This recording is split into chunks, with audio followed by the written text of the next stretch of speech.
दोस्तों, यह स्टोरी है कर्ण की मृत्यु के बाद जब दुर्योधन विलाप करने लगा। तो भैया लोगन, अगर वीडियो आपको अच्छा लगे तो प्लीज़ चैनल सब्सक्राइब कर देना। तो भैया वीडियो में आगे बढ़ते हैं। मामा श्री, कर्ण की जगह मुझे मृत्यु क्यों नहीं आई? क्यों नहीं आई मुझे मृत्यु? मैं क्यों नहीं मर गया? यह कैसी बहकी बहकी बातें कर रहे हो भांजे?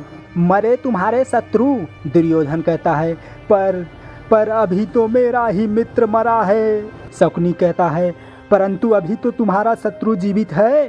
कर्ण कहता है, उन्हीं को मारते मारते मर गया वो। मेरा कर्ण मेरे लिए ही जिया और मेरे लिए ही मर गया। जब मैंने घटोत्कच से अपने प्राणों को बचाने के लिए उस पर अमोघ शक्ति का प्रयोग करने के लिए कर्ण को विवश किया था, और उस शक्ति के प्रयोग के बाद मैं चिंतित हो गया था कि किस शक्ति से अब अर्जुन का वध होगा, किस शक्ति से।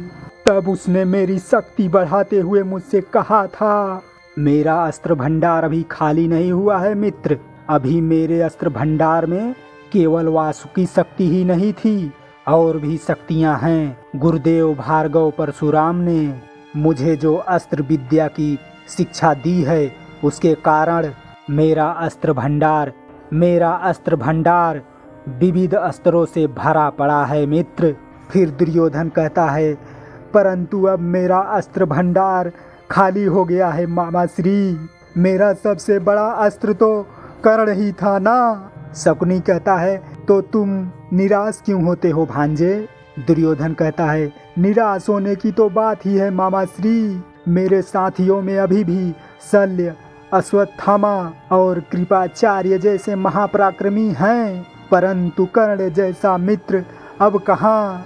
मेरे हर दुख में, मेरे हर सुख में, मेरे हर समस्या के समय वो मेरे साथ होता था, और जब कभी मैं निराश होता था वो मेरे मन में आशाओं की ज्योत जलाता था। मामा श्री याद है जब मैं समस्त पृथ्वी का आधिपत्य बनने के लिए राजसू यज्ञ करके सभी भोपालों राजाओं को अपने अधीन करना चाहता था, परंतु पुरोहित ने कहा, युधिष्ठिर ने पहले ही राजसू यज्ञ कर चुके, और शास्त्र के अनुसार एक ही कुल में दोबारा राजसू यज्ञ करने की अनुमति नहीं दी जा सकती। तब मैं बहुत निराश हो गया था। उस निराशा के अंधेरे में मेरा ये मित्र कर्ण ही उजाले की किरण बन के आया था। उसने कहा था, निराश क्यों होते हो मित्र? राजसू यज्ञ किए बिना भी तुम पृथ्वीपति बन सकते हो। दुर्योधन कहता है, वो कैसे मित्र? कर्ण कहता है, विष्णु यज्ञ से। दुर्योधन कहता है, विष्णु यज्ञ से?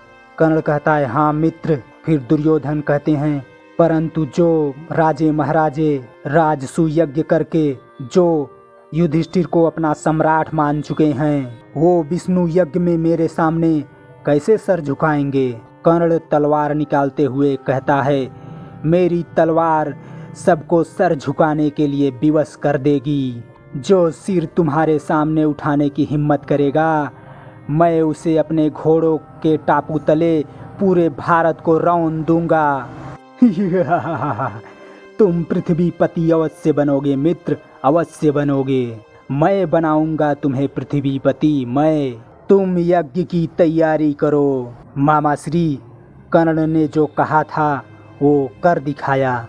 उसने कौरव सेना की अगवानी करते हुए 10 दिशाओं में अपने घोड़े को दौड़ाया और अपने तलवार की सारी शक्ति लगा दी, और अपने घोड़े के बाघों की तरह समस्त राजाओं और महाराजाओं की बागें भी अपने हाथ में थाम ली। मामा श्री, याद है वो दिन जब कर्ण विजयी होकर लौटा था? हाँ भांजे, जब कर्ण दिग्विजय करके हस्तिनापुर लौटा था, तो उसके इस आगमन की घोषणा सुनकर ही समस्त कौरवों के रगों में बिजलियां सी दौड़ गई थी। वो दृश्य मैं भूल ही नहीं सकता मामा श्री, जब सभी परास्त राजाओं के मुकुट पिताश्री के चरणों में लाकर रख दिए थे।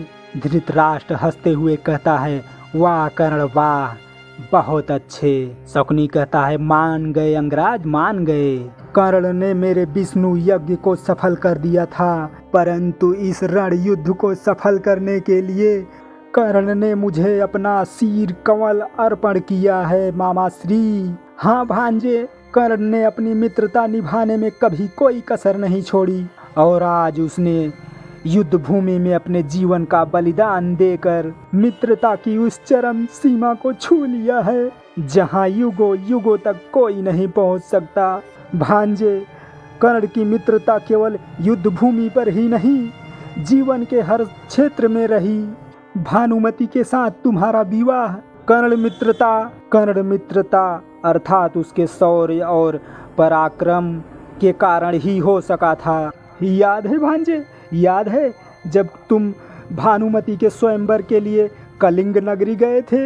हाँ मामा श्री, याद है। वरमाला लेकर भानुमति अपनी सखी के साथ स्वयंवर में आई थी।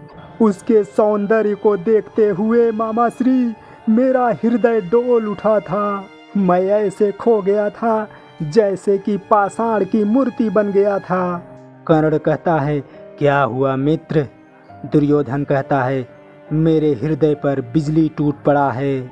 फिर कर्ण कहता है समझो राजकुमारी तुम्हारी हुई। राजकुमारी भानुमति की सहेली कहती है राजकुमारी जी, आप हस्तिनापुर के युवराज दुर्योधन हैं, अमित पराक्रमी, परम बलशाली, सर्वश्रेष्ठ गदाधर। मैं हस्तिनापुर का युवराज दुर्योधन भानुमति का हरण कर रहा हूँ। अब इस पर मेरा अधिकार है, केवल मेरा। कर्ण तलवार निकालते हुए कहता है जिस किसी ने दुर्योधन के आड़े आने का दुस्साहस किया, यहीं स्वयंवर में उसके रक्त से इस स्वयंवर सभा की धरती को लाल कर दूंगा। कर्ण कहता है चलो युवराज, और राजा महाराजा कहते हैं रुक जाओ, और सभी राजा महाराजा कहते हैं ये हमारा अपमान है और हम इस तरह दुर्योधन को जाने नहीं देंगे। चलिए हम उसे रोकते हैं, हम उससे युद्ध करेंगे, चलिए। कर्ण कहता है मित्र, तुम राजकुमारी को लेकर हस्तिनापुर चले जाओ, मैं यहीं इनको रोकता हूँ। दुर्योधन कहता है नहीं मित्र नहीं, मैं तुम्हें संकट में छोड़कर अकेला हस्तिनापुर नहीं जाऊंगा।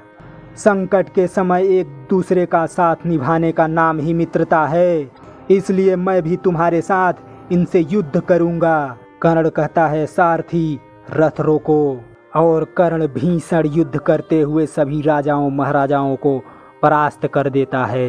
कर्ण कहता है चलो मित्र, दुर्योधन कहता है चलो सारथी। मामा श्री, आज कर्ण नहीं रहा। आज ऐसा प्रतीत हो रहा है कि संपूर्ण जीवन उसी के दम पे था। मेरी हर विजय, हर सफलता उसी के बल पर होती थी। मामा श्री, जिस शुभ पल पर कर्ण मेरा मित्र बना था, उसी पल से सुख, समृद्धि और यश ये तीनों ही मेरी सेवा में हाथ जोड़कर उपस्थित थे।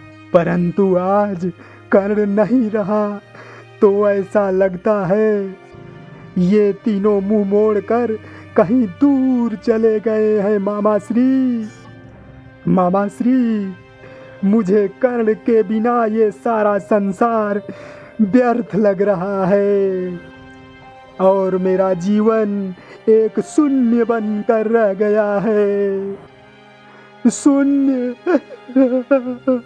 तो भैया लोगन, अब तक का वीडियो अगर आपको अच्छा लगा हो तो भैया प्लीज़ चैनल सब्सक्राइब कर देना, वीडियो लाइक कर देना, शेयर भी कर देना। धन्यवाद, थैंक यू, जय हिंद।